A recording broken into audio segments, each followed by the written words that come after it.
Hello everyone, this is introduction of register virtual device in VMP software. First, open the coax VMP software. From the menu bar, choose Tools, Virtual Device, Register. Next, click here to copy the device code. Please send the device code to NovaStar staff and wait for them to provide the corresponding registration code.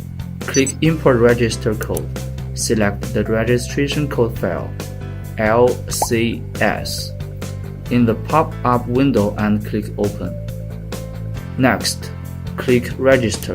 A registration success dialog box will be displayed as below. Finally, click Start Virtual Devices shown as below.